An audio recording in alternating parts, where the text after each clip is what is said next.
Hello students, मैं RP Singh आज आप लोगों के लिए नेक्स्ट टॉपिक लेकर आया हूँ बेटा फॉर्मलता। लास्ट क्लास में हम लोगों ने मोलरता के बारे में बात की थी और मोलरता पर तनुकरण का प्रभाव सीखा था और आज हम लोग बात करेंगे फॉर्मलता की। सबसे पहले हमें यह समझना होगा फॉर्मलता और मोलरता में डिफरेंस क्या है। ठीक है, तो देखिए फॉर्मलता जो डिफाइन की गई बेटा, फॉर्मलता जो डिफाइन की गई है वह आयनिक यौगिकों के लिए डिफाइन की गई है। किसके लिए डिफाइन की गई है? आयनिक यौगिकों के लिए। जबकि मोलरता जो डिफाइन की गई है वह डिफाइन की गई है सहसंयोजक यौगिकों के लिए जिनके अणु होते हैं। किसके लिए डिफाइन की गई बेटा? सहसंयोजक। जबकि इन दोनों के सूत्र वही है, फॉर्मूला वही है, कैलकुलेट करने का तरीका वही है, आंसर भी उसी तरीके से पूरा का पूरा निकल के आएगा, बस केवल परिभाषित करने के लिए अलग अलग डिफाइन कर दिया गया इसे।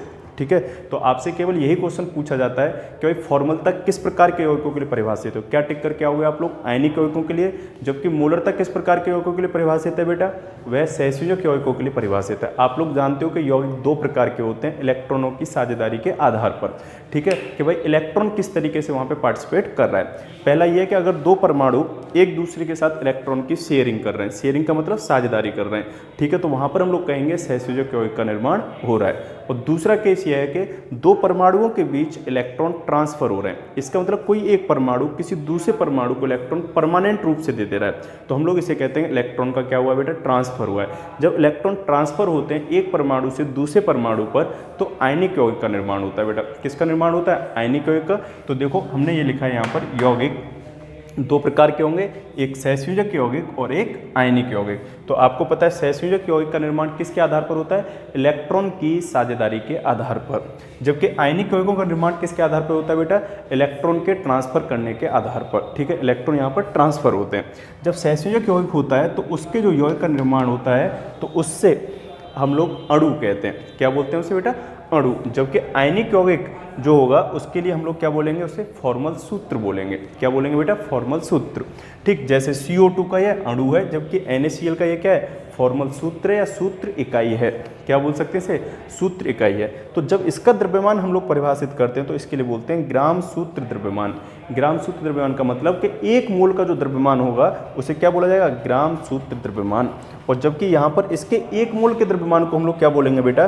ग्राम अणुक द्रव्यमान। क्या बोलेंगे हम लोग? ग्राम अणुक द्रव्यमान। अगर कोई हमसे पूछे कि भाई मोलों की संख्या बताओ CO2 के, तो CO2 के मोलों की संख्या को, CO2 के मोलों की संख्या को आप एक और शब्द नाम दे सकते हो, ग्राम अणुओं की संख्या। तो ये मैंने आपको जब मोलरता पढ़ाई थी उस समय भी ये चीज़ समझाई थी कि भाई हम लोग मोलों की संख्या की जगह पे हम लोग ये भी लिख सकते हैं ग्राम अणुओं की संख्या। क्या लिख सकते हैं? ग्राम अणुओं की संख्या। तो देखो हमने यहाँ लिखा भी बेटा मोलों की संख्या इक्वल टू ग्राम अणुओं की संख्या। तो कहीं पर अगर ग्राम अणुओं की संख्या लिखा है तो आप लोग तुरंत समझ जाओगे किसकी बात कर रहा है? वह मोलों की संख्या की बात कर रहा है, या फिर अगर मोलों की संख्या लिखा है तो आप लोग ये समझ जाओगे कि ग्राम अणुओं की संख्या की बात कर रहा है। ठीक, अब आइए यहाँ पर अगर ग्राम सूत्र द्रव्यमान की बात करें तो आपने इसका मतलब क्या है? मोल की बात की है। तो अगर यहाँ मोलों की संख्या लिखनी है आपको, अगर यहाँ मोलों की संख्या लिखनी है तो उसके लिए हम लोग यह भी लिख सकते हैं कि ग्राम सूत्र द्रव्यमान की संख्या। तो जब हम लोग इनकी डेफिनेशन देते हैं मोलरता की और नॉर्मलता की, तो हम लोग चाहें तो यहाँ पर फॉर्मूले में विलेय के मोलों की संख्या लिखें, या फिर उसकी जगह क्या लिख सकते हैं? विलेय के ग्राम अणुओं की संख्या। किसके केस में? मोलरता के केस में। क्लियर है पॉइंट? और फॉर्मलता के केस में अगर हम लोग यहाँ पर विलेय के ग्राम अणुओं की संख्या नहीं लिख सकते, क्या लिखेंगे? विलेय के ग्राम सूत्र द्रव्यमानों की संख्या।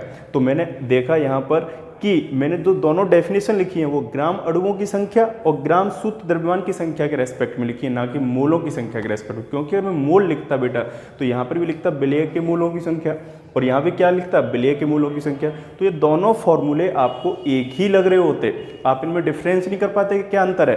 पर हाँ, अब इस रेस्पेक्ट में अगर हम लोग लिख रहे हैं तो आप बिल्कुल क्लियर कट यहाँ पे डिफरेंस कर पा रहे हो कि यहाँ पर हम लोग अणु के द्रव्यमान या फिर अणु के मोलों की संख्या की बात कर रहे हैं, जबकि यहाँ पर हम लोग किसकी बात कर रहे हैं? सूत्र इकाई के मोलों की संख्या की बात कर रहे हैं। तो यह डिफरेंस आप लोगों को क्लियर हुआ कि भाई फॉर्मूले वही रहेंगे, कोई चेंजेस नहीं है, केवल और केवल शब्द अलग दे दिए गए। क्योंकि हम लोग क्या करते थे? आयनिक यौगिकों के लिए जो हम सूत्र लिखते थे उनको फॉर्मल सूत्र कहा जाता था, जबकि हम लोग सहसंयोजक यौगिकों के लिए जो लिखा करते थे उन्हें क्या कहा जाता था? अणुसूत्र कहा जाता था। उन्हें क्या कहा जाता बेटा? अणुसूत्र। तो आपको मुझे लगता है मोलरता और फॉर्मलता दोनों में डिफरेंस क्लियर हो गया होगा। अगर हम लोग फॉर्मलता की डेफिनेशन लिखना चाहें तो हम लोग क्या डेफिनेशन लिखेंगे, और आपको मैंने बताया था लास्ट क्लास में, जब भी हम लोग डेफिनेशन लिखते हैं तो हम लोग नीचे वाले को हमेशा क्या कर लेते हैं बेटा, इकाई मान लेते हैं। जो हर में लिखा होता है उसे क्या मान लिया जाता है, इकाई मान लिया जाता है। तो बिलियन का आयतन इकाई करना है, मतलब एकांक करना है, यूनिट करना है। तो 1 लीटर बिलियन में उपस्थित क्या हो जाएगी इसकी डेफिनेशन, 1 लीटर बिलियन में उपस्थित विलेय के ग्राम सूत्र द्रव्यमानों की संख्या फॉर्मलता कहलाती है। तो हम लोग डेफिनेशन लिख रहे हैं, 1 लीटर बिलियन में उपस्थित या फिर घुले हुए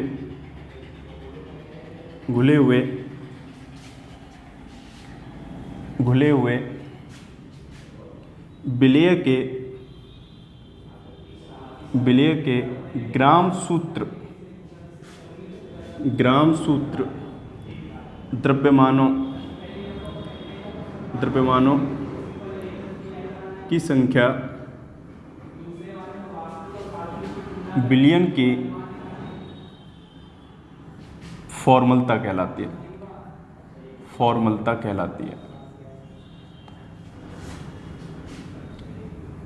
है। इसे कैपिटल F से प्रदर्शित करते हैं। किससे प्रदर्शित करते हैं बेटा, इसे कैपिटल F से प्रदर्शित करते हैं।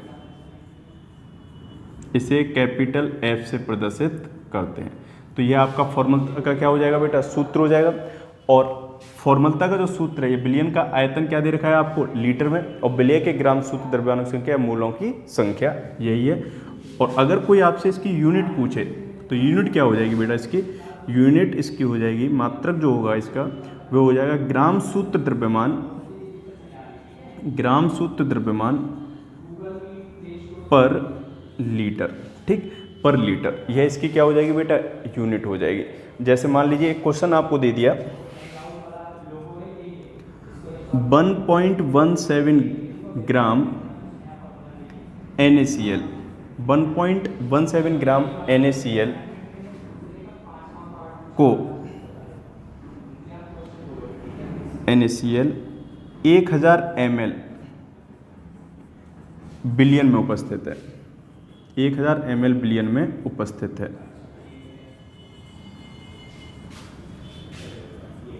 और आपसे इस बिलियन की क्या पूछ ली बेटा, फॉर्मलता पूछ ली। क्या पूछ ली आपसे इस बिलियन की, फॉर्मलता। हमें क्या कैलकुलेट करनी है, फॉर्मलता। देखिए NaCl आयनिक यौगिक है, आयनिक यौगिक के लिए फॉर्मलता डिफाइन हो रही है, बिल्कुल सही है। सबसे पहले ये जरूर चेक कर लेना कि दिया गया यौगिक आयनिक है या नहीं, तभी हम लोग क्या परिभाषित कर सकते हैं, फॉर्मलता परिभाषित कर सकते हैं। अब इसकी मात्रा दे रखी है W। देखो मोल निकालने का वही तरीका, मैंने कहा बिल्कुल कैलकुलेट उसी तरीके से करना है जैसे आपको क्या करनी थी, मोलरता कैलकुलेट करनी थी। तो W कितना दे रखा है आपको, 1.17 ग्राम। NaCl का सूत्र द्रव्यमान क्या हो जाएगा बेटा, NaCl का सूत्र द्रव्यमान, तो MnACl बिल्कुल उसी तरीके से जैसे अणुभार कैलकुलेट करते थे। तो 1 गुणा सोडियम का परमाणु भार 23 प्लस 1 गुणा 35.5, क्लोरीन का परमाणु भार होता है 35.5। तो ये हो गया बेटा 23 प्लस 35.5 इक्वल टू 58.5, 58.5 ग्राम पर मोल। ठीक, ये हो गया इसका बेटा क्या, सूत्र द्रव्यमान। ठीक है, और ये इसकी मात्रा दे रखी थी। और बिलियन का आयतन हमें किस में दे रखा है बेटा, ml में, और 1000 ml बिलियन का आयतन दे रखा है। अब हमें फॉर्मूला लगाना है फॉर्मलता का, F इक्वल टू विलेय के ग्राम सूत्र द्रव्यमानों की संख्या को आप लोग ग्राम सूत्र द्रव्यमानों को क्या पढ़ सकते हो, विलेय के मोलों की संख्या। तो मोलों की संख्या पढ़ रहे हैं तो इसका मतलब W/m लिख सकते हैं हम लोग। तो W/m, क्योंकि मोलों को हम लोग W/m लिख सकते हैं, और इनटू विलियन का आयतन अगर ml में दिया हो तो 1000 से यहाँ पर क्या कर दिया जाता है, मल्टीप्लाई कर दिया जाता है। ठीक है, तो अब आप लोगों को बस वैल्यू पुट करनी है फॉर्मूले में और आपकी फॉर्मलता आ जाएगी। तो क्या आएगा, 1.17 58.5 मल्टीप्लाई बाई 1000, और यहाँ पर भी 1000। ठीक, अब देखिए दशमलव से 1 दशमलव हट जाएगा और यहाँ पर 1 जीरो बढ़ जाएगी, क्योंकि ऊपर क्या है 2 स्थान तक था। चलिए 1000 से 1000 गया और 117 से 585 कितनी बार जाएगा बेटा? 5 बार जाएगा। कितनी बार जाएगा? 5 बार। और ये हो गया बेटा आपका 1/5, ठीक है, और गुणा 10। तो बताओ 1/5 कितना हो जाएगा? 0.2। और यहाँ पर ये 10 भी लिखा हुआ है तो इसे हम लोग लिख देंगे 0.02 और कैपिटल F यूनिट के तौर पे लगा सकते हो आप लोग, या फिर यहाँ पर क्या लिख दे सकते हो लास्ट में? ग्राम शुद्ध द्रव्यमान डिवाइड बाई लीटर। हमने पहले बताया था इसकी यूनिट क्या है? ग्राम शुद्ध द्रव्यमान डिवाइड बाई लीटर। और इस तरीके से हमने इसकी फॉर्मूलता कैलकुलेट कर दी इस क्वेश्चन में। ठीक, तो आप लोग फॉर्मूलता सीख गए बिल्कुल उसी तरीके से जैसे हमारी क्या थी बेटा? मोलरता थी। और उसी तरीके से हम लोग क्या कैलकुलेट कर लेते हैं? फॉर्मूलता कैलकुलेट कर देते हैं। बस एक ही चीज़ याद रखनी है आपको कि फॉर्मूलता जो परिभाषित की गई वह किसके लिए परिभाषित की गई? आयनिक यौगिकों के लिए, जबकि मोलरता जो परिभाषित की गई वह किसके लिए की गई? सहसंयोजक यौगिकों के लिए। अब इसी तरीके से एक ऑब्जेक्टिव क्वेश्चन आपसे पूछ सकता है वह, जैसे कि निम्न में से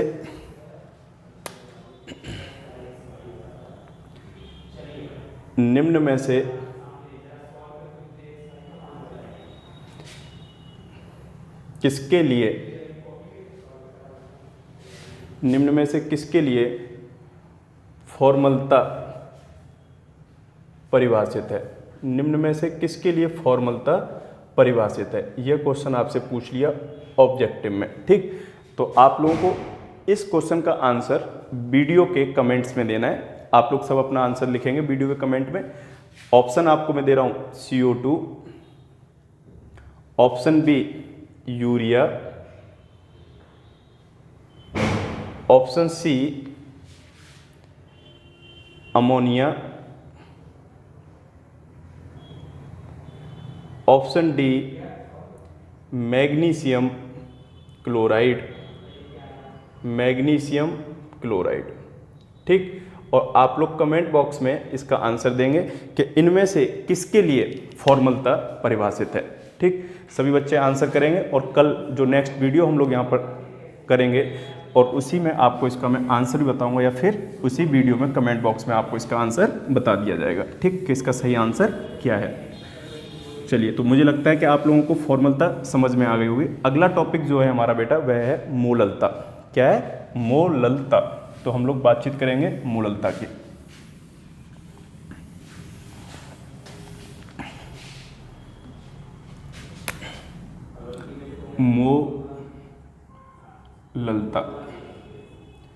मोललता को बेटा इंग्लिश में मोललिटी कहते हैं।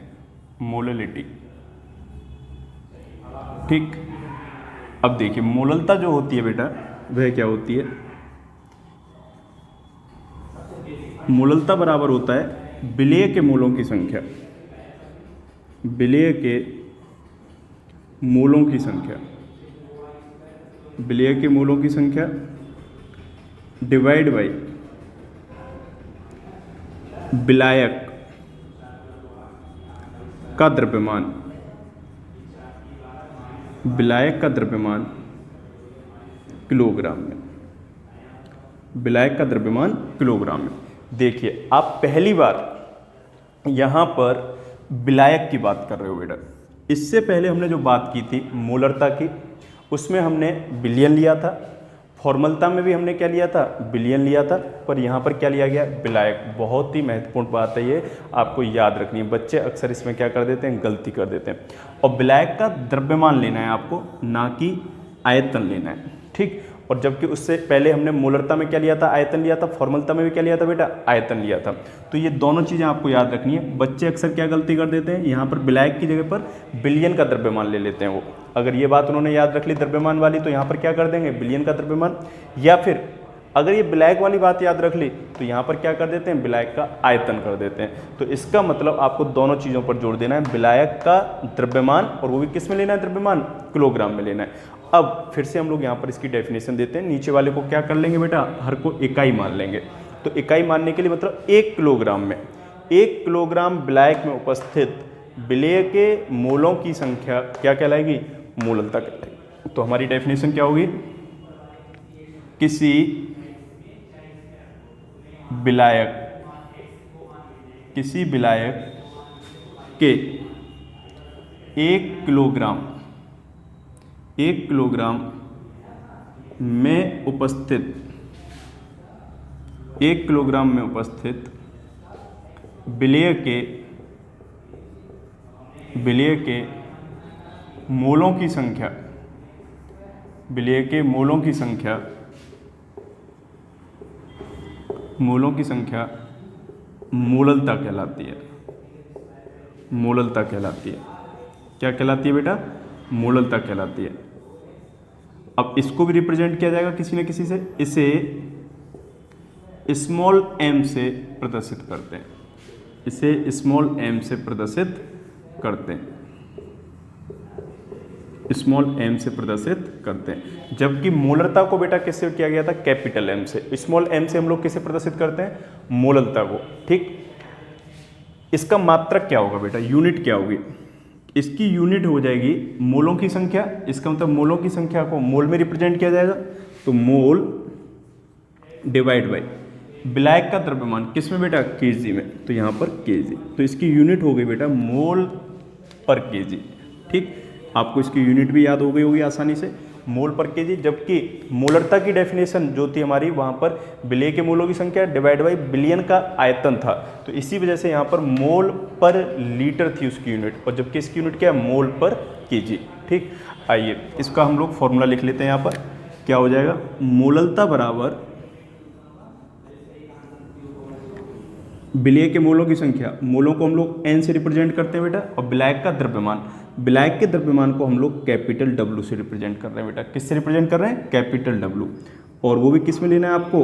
किलोग्राम में। तो यह हो जाएगा। ठीक, अगर आपको मोलों की संख्या डायरेक्ट नहीं दी गई है तो आप n इक्वल टू क्या करोगे? W/m समीकरण 1 में रखने पर, समीकरण 1 में रखने पर तो क्या हो जाएगा? ये आपका मोललता बराबर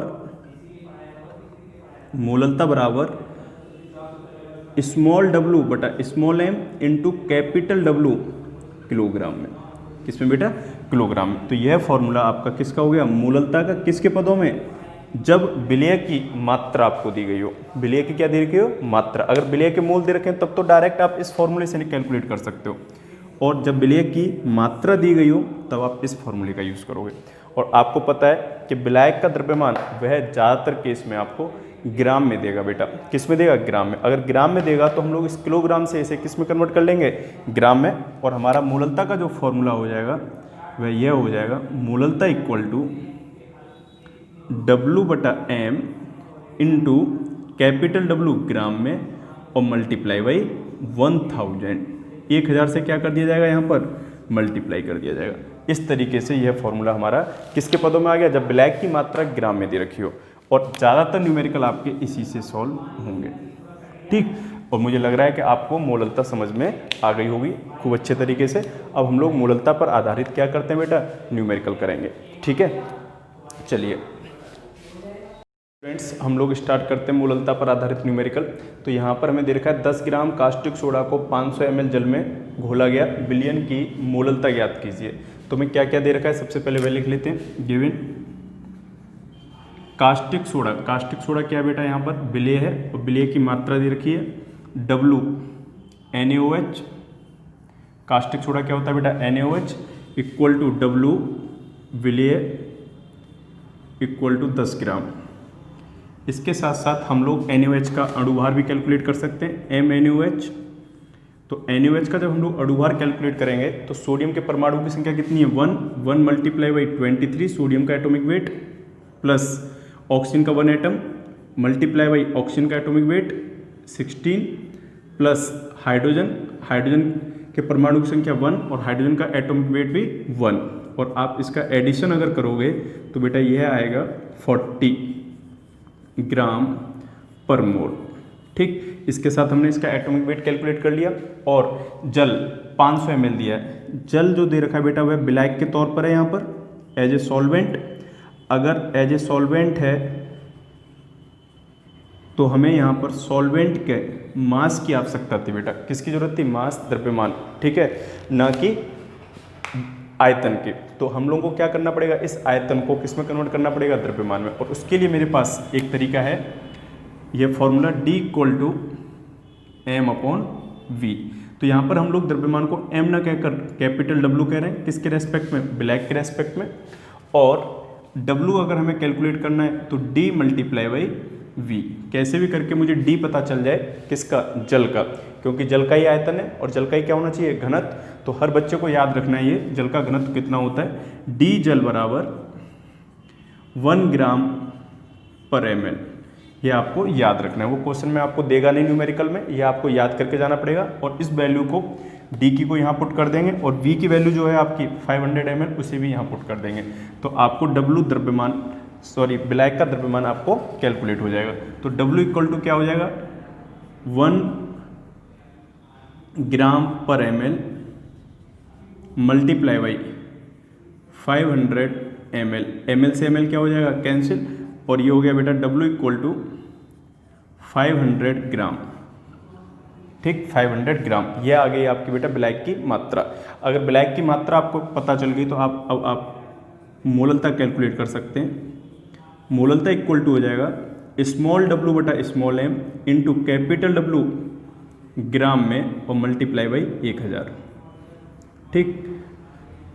स्मॉल w की वैल्यू कितनी दे रखी है आपको, 10, स्मॉल m की वैल्यू कितनी दे रखी है बेटा, 40, कैपिटल W हमारा कितना आ गया, 500 और मल्टीप्लाई बाई 1000। तो बेटा ये इससे गया 2 टाइम्स और 2 से ये गया 20 टाइम्स, और ये हो गया आपका 10 डिवाइड बाई 20, और इसे आप लिख सकते हो 0.5। क्या लिख सकते हैं आप इसे, 0.5। मोललता को हम लोग स्मॉल m से लिख सकते हैं, तो इसको हम लोग इस तरीके से लिख कर आ सकते हैं 0.5 m, या फिर आप इसकी यूनिट लिख सकते हैं मोललता की, मोल पर केजी, ठीक। तो मुझे लग रहा है आपको ये न्यूमेरिकल समझ में आ गया होगा। तो आप यहाँ पर सावधानी से करना बेटा इसे, क्योंकि बच्चे क्या करते हैं, ये जो 500 ml लिखा हुआ है इसे सोचते हैं कि गलत मिसप्रिंट हो गया है, शायद यहाँ पे क्या होना चाहिए था, ग्राम होना चाहिए था। अपनी मर्जी से चेंज कर लेते हैं वो, जब उन्हें कुछ समझ में नहीं आ रहा होता है तो क्वेश्चन भी वो अपने हिसाब से सॉल्व करते हैं, ना कि एग्जामिनर के हिसाब से। और 500 ग्राम करके तुरंत ही आ जाएगा, और देखो डायरेक्ट उन्होंने W 500 ग्राम कर ही दिया था और यहाँ पे भी 500 ग्राम आ रहा है, आंसर भी मैच कर जाएगा, बिल्कुल वही आंसर आ रहा है। तो कहते हैं भाई सही है, बिल्कुल कोई दिक्कत नहीं थी। नहीं, उसने इसलिए नहीं दिया था, ये तो आपका लक अच्छा था कि डी जल कितना है, 1 ग्राम पर ml, तो इसीलिए 500 आ गया। अगर कोई दूसरा ब्लैक दिया होता तो उसकी डेंसिटी थोड़ी 1 होती, तो इसका मतलब फिर मास चेंज हो जाता। और मास चेंज हो जाता तो उस केस में आपको इस फॉर्मूले का यूज़ करके सॉल्व करना पड़ेगा, ठीक। तो जल के केस में आप लोग फायदे में रहते हो कि उसका जो वॉल्यूम है वही उसका क्या निकल के आने वाला है, मास निकल के आने वाला है, क्योंकि इसकी डेंसिटी क्या रहती है बेटा, 1 रहती है। चलिए, तो ये न्यूमेरिकल आपको समझ में आया। अब अगला टॉपिक हम लोग अपना पढ़ेंगे मोल भिन्न।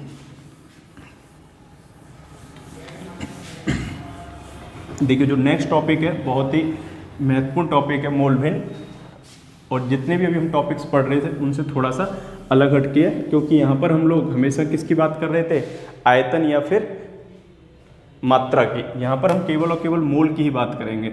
यहाँ पर ना हमें मात्रा से मतलब है और ना ही हमें किससे मतलब होगा बेटा, आयतन से। तो मोल भिन्न का एक और नाम है मोल प्रभाज, और एक और नाम से जाना जाता है मोल अंश। तो एनसीईआरटी ने इसे मोल अंश नाम से लिखा हुआ है, तो आप लोग मोल अंश ही ज़्यादातर जोड़ दोगे, और मोल भिन्न और मोल प्रभाज के नाम से भी जाना जाता है। इंग्लिश में से बेटा मोल फ्रैक्शन कहते हैं, मोल फ्रैक्शन। अब देखिए क्या होता है मोल फ्रैक्शन, इस बात को हमें समझना है। किसी भी घटक, बिलियन में 2 घटक होंगे, विलेय और विलायक, और बिलियन मैंने बताया था हम लोग इस पूरे चैप्टर में द्विअंगी बिलियन के बारे में पढ़ रहे हैं। पर ऐसा नहीं है कि केवल और केवल द्विअंगी बिलियन ही हमारे लिए पूछा जाए, हो सकता है कि 1 से अधिक क्या दे दे, घटक दे दे, 2 से अधिक घटक दे दे, ठीक है। तो आपको उस केस में अगर 1 से अधिक घटक या 2 से अधिक घटक या फिर 3 घटक, 4 घटक, 5 घटक दे दे, तो जिस भी घटक की आपको मोल भिन्न निकालनी है तो हम लोग लिखेंगे अवयव या घटक की मोल अंश। जिस भी घटक का आपको मोल अंश निकालना है उसके मोल आप लोग अंश में लिख लेना है इसके में, ठीक है। तो क्या लिखेंगे यहाँ पर, घटक के मोलों की संख्या, घटक के मोलों की संख्या, और डिवाइड में लिखा जाएगा बेटा बिलियन में उपस्थित, बिलियन में उपस्थित कुल मोलों की संख्या, कुल मोलों की संख्या, कुल मोलों की संख्या, और यह हो गई आपकी मोल अंश उस घटक की। ठीक है, तो अवयव या घटक एक ही बात होती है। अवयव या घटक की मोल अंश इक्वल टू घटक के मोलों की संख्या, जिस घटक की आपको मोल भिन्न निकालनी है, डिवाइड बाई बिलियन में उपस्थित कुल मोलों की संख्या। अगर बिलियन में 2, 3, 4, 5 जितने भी घटक हैं, उन सभी घटकों के मोलों का क्या कर लोगे, योग कर लोगे, और उसको हर में लिखना है, डिवाइड में लिखना है। ठीक, अब इसी के आधार पर हम लोग क्या दे सकते हैं बेटा, अपनी डेफिनेशन दे सकते हैं। तो क्या होनी चाहिए हमारी यहाँ पर डेफिनेशन, वह हमें लिखनी है। तो देखिए, बिलियन में उपस्थित है यह घटक, तो बिलियन में उपस्थित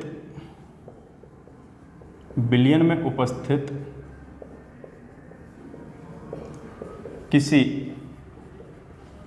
घटक के मोलों की संख्या, किसी घटक के मोलों की संख्या तथा बिलियन में उपस्थित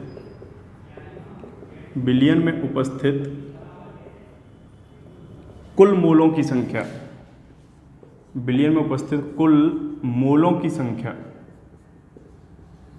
की संख्या के अनुपात को मोल भिन्न कहते हैं, मोल भिन्न कहते हैं। इसे x से प्रदर्शित करते हैं, ये हो गई इसकी बेटा डेफिनेशन। बहुत सिंपल सी डेफिनेशन थी, जो हमने यहाँ पर लिखा था ये, उसी के आधार पर हमने डेफिनेशन दे दी। बिलियन में उपस्थित किसी घटक के मोलों की संख्या, तथा बिलियन में उपस्थित कुल मोलों की संख्या। तो देखो, बिलियन में उपस्थित कुल मोलों की संख्या, दोनों को हमने क्या ले रखा है, अनुपात। तो के अनुपात को मोल भिन्न कहते हैं, इसे कैपिटल X से प्रदर्शित करते हैं। ठीक, अब मान लेते हैं हमारे बिलियन में 2 घटक हैं, एक है विलेय और एक है विलायक, और विलेय को मैं A मान रहा हूं कि A विलेय है, और विलायक को हम लोग क्या मान रहे हैं, B मान ले रहे हैं कि भाई विलायक क्या है, B है, और मुझे विलेय और विलायक दोनों घटकों की क्या निकालनी है बेटा, मोल भिन्न। तो विलेय